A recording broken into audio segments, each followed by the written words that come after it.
আসসালামু আলাইকুম, আপনাদের সবাইকে স্বাগতম আমাদের চ্যানেলে। আজকের ভিডিওটি বিশেষভাবে বানানো হয়েছে আপনাদের সুবিধার্থে। অনেকেই আমাকে জিজ্ঞাসা করেছেন কিভাবে কোকাটেল পাখির মেল এবং ফিমেল আলাদা করা যায়। তাই আজ আমি একদম খাঁচার ভিতর থেকে কোকাটেল পাখি ধরে ধরে তাদের পাখা মিলিয়ে দেখাবো, যাতে আপনি নিশ্চিত হতে পারেন কোনটা মেল এবং কোনটা ফিমেল। এটা শুধু লটিনোর ক্ষেত্রে, লটিনো পালটা একটু ঝামেলা আছে, ওইটা আমি আপনাদেরকে ভিডিও শেষে বলবো।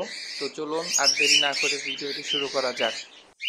প্রথমে হাতের মধ্যে কামড় দিয়ে দিচ্ছে রে ভাই, বাইরে ভাই পুরাই অ্যাগ্রেসিভ। আমাদের ফার্মের বাচ্চার প্রথমগুলোর মধ্যে একটা মাদি কয়েকদিন জোড়া দিয়েতে রাখছি, শুরু করে দিচ্ছে কামড়া কামড়ি। দেখেন হাতের অবস্থা কি করছে, তো প্যারা নাই। কোকাটেল পাখির মেল ফিমেল নির্ধারণ করার সবচেয়ে সহজ উপায় হলো তাদের পাখার নিচের দিকটা দেখা।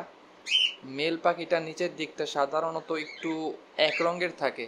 এই পাখিটার নিচের দিকটা দেখুন, পুরোটা এক কালার, দেখছেন কোনো স্পট নাই, তার মানে এটা হচ্ছে মেল, ঠিক আছে। আর যেখানে ফিমেল পাখিটার পাখার নিচটা মানে বেশিরভাগ অংশই দোর কাটা বা স্পট থাকে। আর এই পাখিটা দেখুন, এই পাখিটার নিচটা কিন্তু একটু দোর কাটা বা স্পট স্পট থাকে, একটু গোল গোল আকারে। আপনার ভিডিওতে কিরকম বোঝা যেতেছে আমি শিওর বুঝতেছি না, বাট একটা ছোট ছোট স্পট আছে দেখুন, এটা হচ্ছে ফিমেল, ঠিক আছে। আর কোকাটেল পাল নিয়ে যেটা বলতে চাইছিলাম, কারণ এই যে এটা দেখুন, এটা কিন্তু একটা পালের বাচ্চা। তো কোকাটেল পালটার মধ্যে আমি যেটা দেখলাম, এই পাখার ভিতরে কিন্তু স্পট আছে, মেলেরও আছে ফিমেলেরও আছে। আমি সেও জানি না কোনটা ফিমেল কোনটা মেল, বাট আমি দুইটা ধরছি, দুইটার যে পাখার নিচের দাগগুলা দুইটাই ভিন্ন, ঠিক আছে। এইটার দেখুন, এটার কিন্তু স্পটটা একটু এক এক দাগের মতো, ঠিক আছে। উপরটা একটু মোটা, নিচটা একটু চিকুন। এটা দেখুন, এটার মধ্যে কিন্তু এটাও আছে, আবার হালকা হালকা স্পট ছোট ছোট দাগও আছে, দেখুন ভালো করে।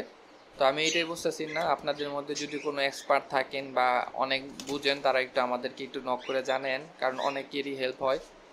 তো এই ছিল আজকের ভিডিও। আশা করি আজকের ভিডিওটি আপনাদের ভালো লেগেছে এবং কিছু শিখতে পেরেছেন। যদি ভিডিওটি উপকারী মনে হয় তাহলে অবশ্যই লাইক করুন, শেয়ার করুন এবং আমাদের চ্যানেলটি সাবস্ক্রাইব করতে ভুলবেন না। কোনো প্রশ্ন বা মন্তব্য থাকলে নিচে কমেন্ট সেকশনে জানাতে পারেন, অথবা আমাদের ডিসক্রিপশনে হোয়াটসঅ্যাপ গ্রুপ আছে, এখানেও জানাতে পারেন।